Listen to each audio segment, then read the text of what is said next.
Hi everyone, it's Natasha. Welcome to my video and my channel.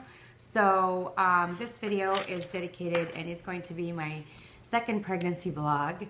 I just wanted to share, what this isn't actually what's going on currently, but what I was remembering still in my first trimester that I probably didn't share on my first vlog about it. So anyone who's trying to get pregnant, expecting to get pregnant, just got pregnant, this might be videos for you guys. It's just that when I was trying to get pregnant or thought of getting pregnant or just got pregnant, I didn't really see a lot of information that I thought was kind of fitting my situation. So I kind of hope that maybe someone out there is going through what I'm going through, and hopefully this does help them too. So during my first trimester, I lost weight instead of gaining it, and I have been told that that can happen. My nausea was 24/7. It didn't matter if I was sitting down, lying down, standing up, getting up, going to sit down, going to lie down. It didn't matter what I was doing. I was nauseous 24/7. Because I was so nauseous, I had a hard time eating.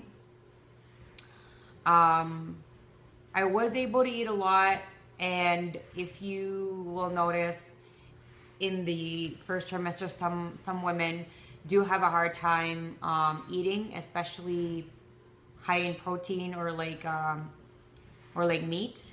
I had a hard time eating anything meat. It was like I was stuck with vegan diet. I couldn't even eat. I couldn't even have salad dressing. It was that bad. I would vomit. So I was really stuck with fruit and vegetables. And grain. That was it. And I believe I mentioned this before, but I don't mind mentioning it again. I just don't want to sound repetitive. But anyway, it wasn't until week 12 or week 13 of my pregnancy that I saw my doctor for the first time. So this was because there's a huge backstory of it, and there's a video for that, and I just don't want to repeat everything and waste everybody's time. But when I did go there, so just imagine because I think I was like a few weeks pregnant, so maybe a full 6 to 8 weeks, my life was miserable. It was just constant misery because I could barely eat. I would either see all white, like my vision would just disappear. I would see all white or all black.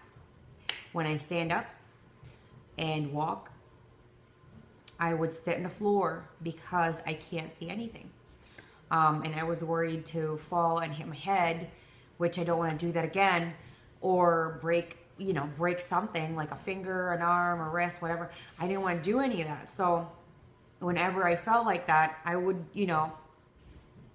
grab whatever I can, and I would slowly put myself on the ground and just sit there or lie there. Sometimes even sitting down is too hard. Like I get nauseous. I can't see anything. So there have been a lot of times I'm sitting on the floor or I'm lying on the floor. And it's not very pleasant because what I notice, sometimes I can be there for half an hour because I'm alone. My husband isn't around. He's at work. His work is really far away. It's not like he can just, come over in 5 minutes and help me out. So, I didn't really concern myself with that. I guess I'm just a lot more independent, and I tried to be as independent as I can, I guess, with, I'm just saying I could do this, I could do this, I could do this, So that was for several weeks until I was able to go to my doctor. They prescribed me with a nausea pill, and they advised me to eat more frequently. Because the reason that I had a hard time eating was because my diet was so limited due to the fact it was combined with the nausea, which with the nausea pill should help. There are still certain foods that even until today I still can't eat. it just makes me so nauseous, even with the nausea pill. It just won't work. The fetus just says, no, I'm not having that. That's going to come back out. So that's what I've learned so far. So if there's anybody that's also experiencing that, you make sure you let your doctor know. I've been very, very upfront and honest with my doctor. I always tell them what's going on with me, because they know a lot more than I do. They see this every day. And this is my first pregnancy, and all the guides you can find online, that's just it. It's a guide. It's not personalized to your body. It's not personalized to your medical history. So when you go to your doctor, it's a lot more personalized, because they know your habits, they know your daily intakes, they know everything. And I'm always that kind of patient that gives everything up, because I don't want to be misdiagnosed, which has happened to me before, even though I gave them all the info. Being misdiagnosed is a really bad thing, because not only do they give you a specific route to go to and it never helps you, it's costly as well, and it's very, very painful and frustrating and stressful, because all the things that they're trying to fix you with isn't really what your ailment is. So not only are you doing unnecessary things and intaking unnecessary medication, but also unnecessary costs, and then you have to go back again and get the whole thing again. So, and probably you're worse. So anyway, going back, your urges, my urges, even until today, is still the same. Your urges are uncontrollable. In my first trimester, there was a point in which for 2 straight weeks, I would watch the Walt Disney movie, The Little Mermaid, 4 to 5 times in a day, every day. And I would laugh, I would cry. I was just, even until, I mean, it's not as bad anymore, but even until today, I will watch something, or a video, a movie, a clip, a show, and I know it's not like crazily dramatic that I would usually cry, but I am crying and bawling my eyes out, and that's just the hormones that are going through you, you know, because you are supporting a fetus in your body that is sucking a lot of things out of you, which is, and so your hormones are really not as they used to be. So that was one of the urges that I had. It's not like urges and cravings are just based on food. It will also be based on certain things, like watching a specific movie, or doing something like maybe a hobby or something that you never really tried to want to do. Like maybe you started to just wanting to draw, or just started to want to sing a little bit more, or dance a little bit more by yourself or something. All of these things that are just completely different before you got pregnant and was never a part of your personality, you're not alone. And all these urges is just, it consumes you. What I've learned so far is that when there is a certain urge or craving in your body, and it doesn't have to be edible, there is nothing else you can think or focus on. It is just like blinders, and it's focused on that, and you have to do that right now, or you have to get that right now, or you can't do anything else. Like, you are stuck. It's very frustrating, especially for me.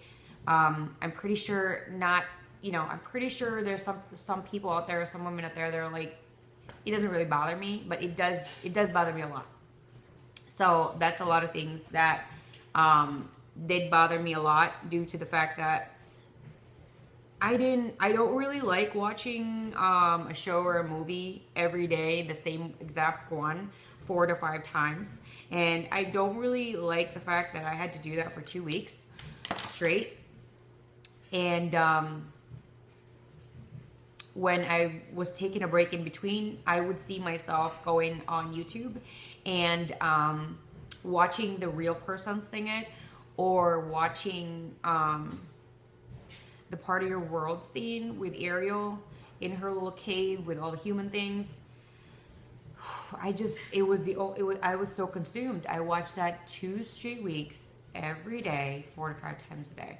And on my husband's days off, I remember there was a certain point he would watch it. He watched it one time with me, and then afterwards, I guess I watched something else, because it's not like I'll watch it consecutively, but I will watch it 4 to 5, maybe 6 times sometimes.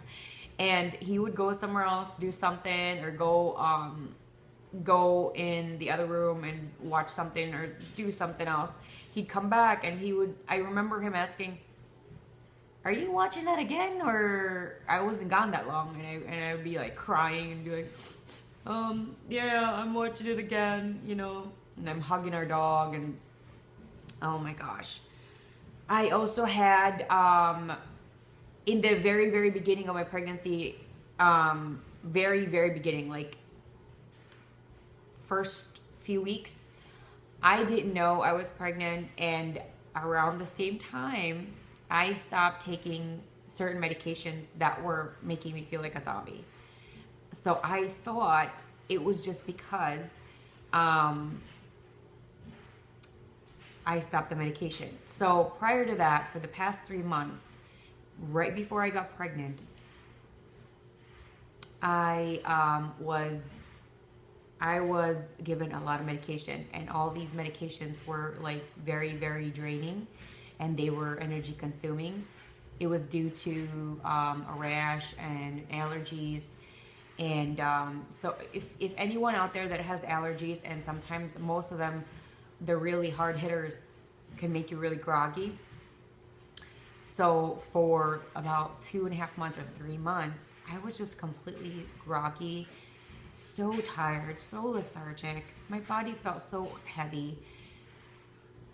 It was just difficult. So when I stopped the medication, maybe a week after I got pregnant, and then it was just a burst of energy. And I really just associated with, I stopped my medication, you know, I'm better. I didn't associate it with being pregnant. Again, it was due to the fact that I also had different kind of medication that was a different batch that made me really tired. So I had a different batch of medication that wasn't making me that tired anymore. But I was told, you know, you're gonna miss your period and blah blah blah blah. So I didn't think I might be pregnant or anything. So I didn't realize that on the very beginning of your pregnancy, or within the first, second month, a lot of times, a lot of pregnant women do get like this high burst of energy that if you are a coffee drinker and a caffeinated person, that you feel like you don't even need coffee. It is the weirdest thing. It didn't really last it lasted weeks, but it has dissipated, and it's completely gone. Bye bye. It's not here anymore.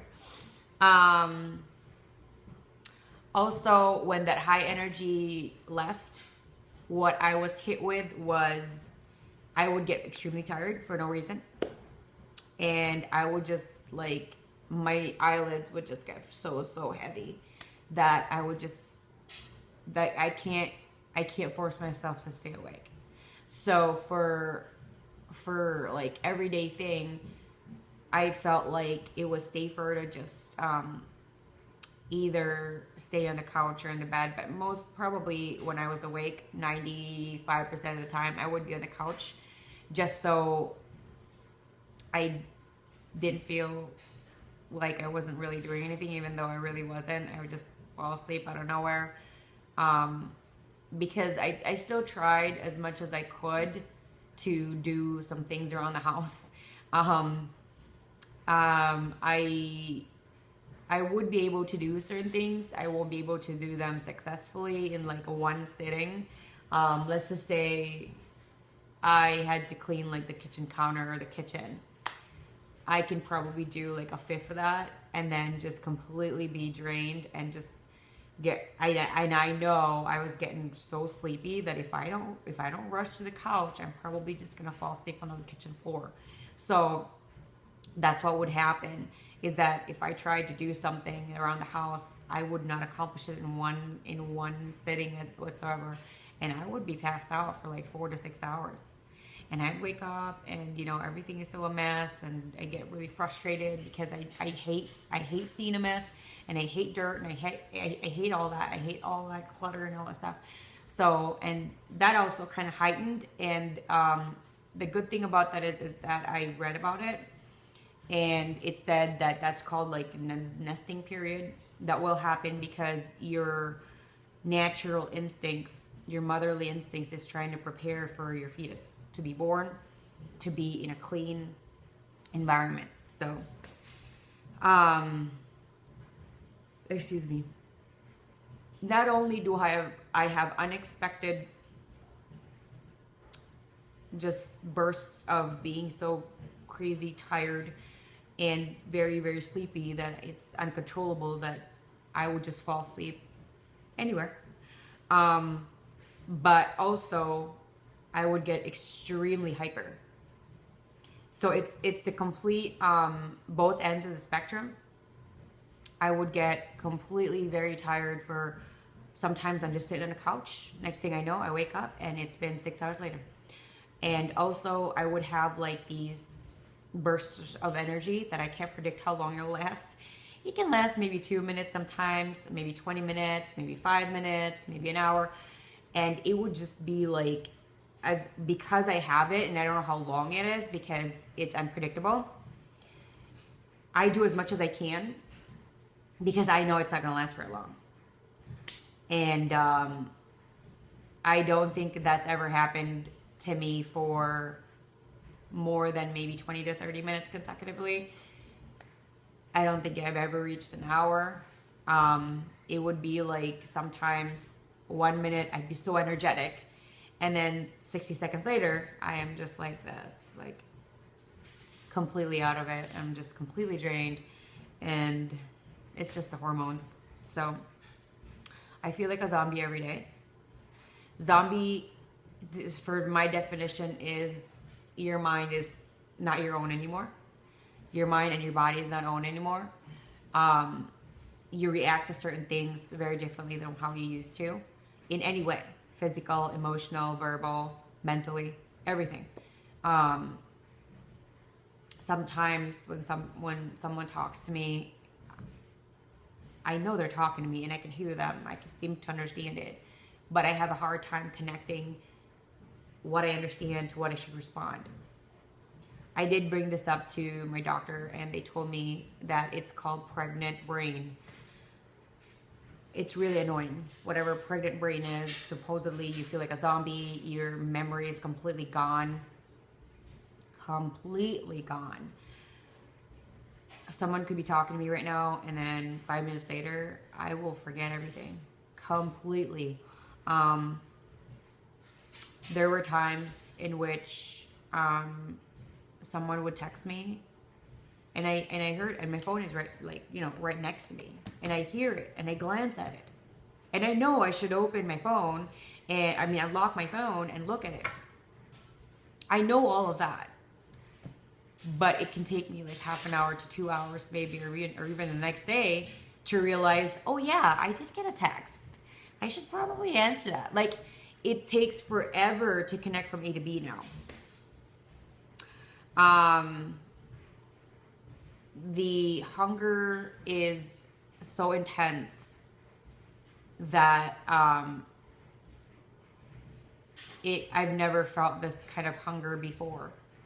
I mean, you know, I grew up, we always had food. We have multiple fridges and food cabinets and pantries all over the house. I believe we probably have, let's see, 1, 2, 3,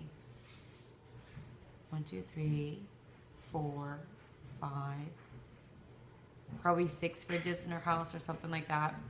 And it's always packed with food, different kinds of food. Like, one fridge would be like desserts, and one fridge would be like leftovers, and one fridge would be like whatever. It would just be filled with food all the time. So I never really experienced any kind of hunger. There's always, you know, like, I'll experience like, okay, maybe I'm hungry. Like, your body's telling you, okay, you need to eat. Or I was also used to a uniform schedule. Like breakfast, there was always a time frame for that. Lunch, there was always a time frame for that. Dinner, there's always a time frame. If you wanted a snack in between, there's also a time frame for that.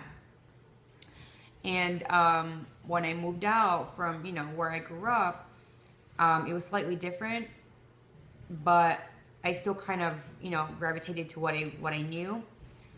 However, I knew when I'm hungry how it feels like, but now when I'm hungry, it feels, to me, what someone who hasn't eaten in a whole day or 2 days, I think. The hunger is so intense that there's nothing else you can think of. It's just, and the problem is that sometimes you don't know what you want. And you try a lot of different things to, you know, to fill that void because you're so hungry. But when you eat something, sometimes it won't. Fetus would just be like, all right, we tried that, don't like it. Time to release it. Send it back. So that's how I've been feeling too. I've mentioned the cravings before. The cravings are so uncontrollable and very consuming. You can't focus on anything. And so far, I have, on my first trimester, I craved a lot of ice cream. A lot of ice cream. Just a background, I hate ice cream. I really do. I might crave ice cream once a year, maybe twice a year. I'll want like a cup. Now I'm salivating thinking about it. On my first trimester, that was the first thing that I craved was ice cream. I do not like ice cream. I hate it. I like gelato, but not constant. I was eating ice cream every day, more than one serving. And it was so good. It's so good now. Before I just, you know, I just didn't like it. I just didn't like it. So that's also something. You're probably going to have the urge and want to eat things that you usually do not like. Like you either hate it, you detest it, you don't like it, you don't like the taste, you don't like the texture, you don't like the smell. There's nothing you like about it. But you get pregnant, all these hormones kick in, they take over your body, they take over your free will, they take over your mind. Like I said, zombie. And you do and eat things that you can't imagine doing and eating. I wasn't showing my entire first trimester at all. No bump, no nothing. Nothing. Zero. I did go to an ultrasound. I was spotting. I went to the ER and then my doctor was worried because it was the first trimester and that is the most fragile state that you could lose your fetus in your pregnancy. So I had to do an invasive ultrasound, which they stick it in you. And they were able to check that the fetus was completely healthy and unharmed. They did a lot more testing and then they did a second or third ultrasound to double check what's going on. And there was, I think, some clotting in there that ruptured and caused the bleeding. My doctor was very, very supportive and very nice and helpful. And he did tell me spotting and bleeding in the first trimester is very common. It was, it was a good decision to go to the ER at the time because this was late in the night. And I thought I really lost the pregnancy because I was very stressed that day. So we went to the ER and everything was fine and we got to hear the heartbeat, see the fetus, all that stuff. So that was great. But if you are spotting and because I did ask the doctor when I was there, I'm like, was it a bad decision to just come in? He said, no, it was a good decision for you to come in. it seems like this might be your first pregnancy, and you know, I mean, anytime someone is bleeding, it's always it's always a good thing to come in. So we did that. The only thing that was physically changing in me was my boobs were getting bigger. My bra was getting really tight. Like, it was the cup that was tighter. It wasn't the strap. Also, because let's just say it's not really advisable to eat double or triple what you used to do, because that is a myth. You should only eat and not overstuff yourself, because not only is it unhealthy for your fetus, when your fetus is born, becomes a baby, you could have it can have a lot of health complications due to the fact that it's not getting that much of calories so fast the way you used to in your stomach, because you're overeating. There are recommended dietary, you know, intakes that you need to do. I really didn't follow that. I was actually told and encouraged to eat more because I wasn't really gaining a lot of weight. So I was eating as much as I could, and I was drinking water as much as I could, because you also have to drink 2 quarts of water a day minimum. I would stop both when it felt like it was coming back out. There were times that I was overeating and I was overly drinking. Well, I was just completely overstuffed that I would vomit. So that's not really good. So just make sure you don't force yourself to either overeat or force yourself because you're worried about you're not gaining enough weight or all that stuff. As long as your doctor says everything is perfect, all your numbers, like your blood pressure, your all your vitals, all your tests comes back great, like mine, you shouldn't like overly stress in how much food you can really take. If you can't take as much as you believe it is, again, do not overeat at all. It's not good for you, and it's not good for the fetus. You could have gestational diabetes, which is really, really bad. It's really, really dangerous for you and your fetus. And when you are in labor or going to be in labor and stuff like that, you could have a lot of complications too. So just, you know, pace yourself.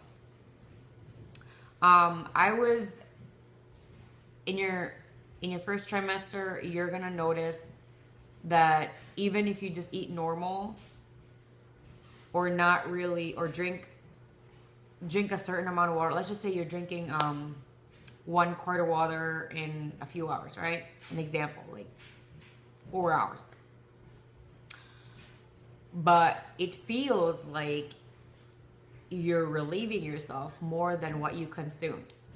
And that's normal. I didn't understand that first, but I did my research and talked to my doctor about that. So basically, not only are you relieving the liquid intake you do, but you're also relieving the excess